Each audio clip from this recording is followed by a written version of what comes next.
The Sikh Advisory Board was established in 1915, set up by the British, and came about just a few months after the 1915 mutiny by the Indian regiments. The reason for setting up the board was that the British wanted Sikhs to have a say and in a way inform British policies as they relate to Sikh religion and customs. And over the years, it has played many roles in trying to promote the interests of the community through education, through the learning of Punjabi language, through activities that look after the more needy people of the community, through promoting activities that in a way energize the Sikh youth in understanding their religion and in contributing to the community, in coordinating the activities of various Sikh institutions throughout Singapore. The community has had a very good opportunity to address issues together with the government that had affected the Sikh community. And at the same time, whenever the government came across issues that needed some guidance from Sikh community, the Sikh Advisory Board played a big bridging role between the government and the Sikh community leaders and the Sikh community in general. So over the 75 years, I would say that we have done our part. The SAB also has contributed to nation building in 5 other ways. And that's one, firstly, being a conduit between the Singapore government and the Sikh community, helping to communicate and amplify key messages from the government on initiatives and policies to the community. Third, by helping to strengthen the Sikh community by strengthening institutions as well as contributing through projects and initiatives. Fourth, by looking at contributing to the interfaith space in Singapore and being a prominent player there. And lastly, by also helping the Sikh community protecting its religious rights and also creating more awareness about it. The community asked the board to set up a Punjabi program, and the board set up the program, but the board was not equipped to continue the program. So in consultation with the community, the board actually set up the Singapore Sikh Education Foundation. The government was trying to do something for Indians at large, and the Sikh Advisory Board got involved in that, and SINDA was set up. But there were difficulties in Sikh community members taking advantage of the welfare wing in SINDA.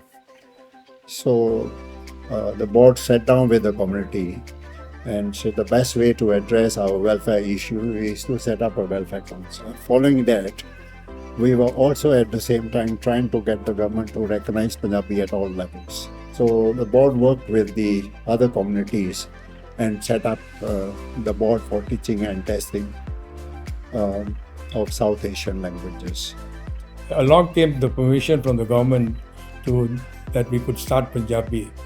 So the very morning that we saw in the papers that we could do such a thing, we decided on when to call a meeting and get the things going. We had to get the teachers and decide on the centers. We said we are not going to just 1 or 2 centers, we want to have centers all over Singapore. The Sikh Advisory Board organized a Sikh retreat of all Sikh institutions to look into issues and concerns facing the Sikh community. The first concern was the need to promote the learning of Sikhi and Punjabi, as most of our children hardly spoke the language nor knew much about the religion. The second concern was the need to set up an umbrella body of Sikh institutions. A third concern was a need to help the less fortunate Sikhs in our community. A major outcome of the Sikh retreat was the CCSI, the Coordinating Council of Sikh Institutions. Another outcome was a major review of the Sikh Welfare Council as to how we could perform better, and the adoption of an amended constitution. One problem that our children faced in schools and in public was being teased because of their faith and their form. The SAB organized a task force to look into these issues.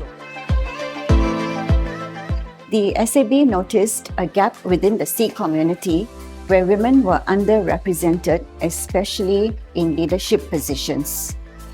So, in January 2022, we set out to form a steering committee to look into and address this concern. 2 months later, 21 Sikh women from diverse backgrounds were appointed to the Encore project as it was launched. The Encore team conducted a study to understand the push and the pull factors behind this low participation rate. In March this year, the team released some top-line recommendations to address this concern. ਸਿੱਖ ਬੱਚਿਆਂ ਨੂੰ ਕਦੇ ਵੀ ਸਿੱਖ ਅਦਾਰਿਆਂ ਦੇ ਵਿੱਚ ਸਿੱਖੀ ਸੰਬੰਧਤ ਕੋਈ ਮੁਸ਼ਕਲ ਆਉਂਦੀ ਹੈ ਤਾਂ ਇਹ ਸਿੱਖ ਐਡਵਾਈਜ਼ਰੀ ਬੋਰਡ ਉਹਦੇ ਵਿੱਚ ਸਿੱਖਾਂ ਦੀ ਮਦਦ ਕਰਦੀ ਹੈ। ਇਸ ਤੋਂ ਇਲਾਵਾ ਸਿੱਖਾਂ ਦੇ ਜੋ ਵੀ ਹੱਕ ਨੇ ਉਹਨਾਂ ਦੀ ਰਾਖੀ ਸਿੱਖ ਐਡਵਾਈਜ਼ਰੀ ਬੋਰਡ ਕਰਦਾ ਹੈ। ਸਿੰਗਾਪੁਰ ਦੇ ਜਿੰਨੇ ਵੀ ਧਾਰਮਿਕ ਅਸਥਾਨ ਹਨ ਉਹਨਾਂ ਦੇ ਪ੍ਰਬੰਧਕਾਂ ਨੂੰ ਮਿਲ ਕੇ ਉਹਨਾਂ ਦੇ ਨਾਲ ਤਾਲਮੇਲ ਕਰਕੇ ਅਗਰ ਇਹਨਾਂ ਧਾਰਮਿਕ ਸਥਾਨਾਂ ਪ੍ਰਤੀ ਕੋਈ ਮੁਸ਼ਕਲ ਆਉਂਦੀ ਹੈ ਤਾਂ ਵੀ ਸਿੱਖ ਐਡਵਾਈਜ਼ਰੀ ਬੋਰਡ ਜੋ ਹੈ ਉਹ ਇਸ ਗੱਲਬਾਤ ਨੂੰ ਸਰਕਾਰ ਤੱਕ ਪਹੁੰਚਾਉਂਦੇ ਹਨ। As the Sikh community is quite a small minority in Singapore, but our visibility is relatively high. And being participants in all interfaith activities and sharing views helps to maintain the harmony. Most recently, we've seen this during COVID, where the SAB played a very important role in making sure that all the safe management measures were communicated clearly and concisely to the Sikh institutions, including the Gurdwaras. So these were adhered to, and so that worship could continue in a sustainable manner. In that regard, the SAB then also feedback to the government on how the Gurdwaras can resume things like langar and also worship so that it is not too onerous on the community, but at the same time also help the institutions better adhere to these safe management measures by helping them look into ways in which they could work with the different government agencies, including the Ministry of Health as well. Moving forward, we will be able to continue to play that useful role. It is important, it is an advisory role. So, and the element of trust needs to be down there both ways. The Sikhs in Singapore are what we call a minority within a minority. It is in a way subsumed under the I in CMIO, the Indian community, but it is a small part of that Indian community. A minority can exist or can thrive or can, in a way, play its part in a multicultural Singapore, despite its small size, is to be able to ensure that, first of all, it continues to identify itself as a community with its values. In this 75 years, the SAB has come a long way with the support of all Sikh institutions, Sikh community leaders, the government, as well as the Sikh community in general. We couldn't have done this without you. But there are many challenges that lie ahead, and we will work together, all as one, to make sure that we overcome these challenges to build a stronger community and a stronger nation.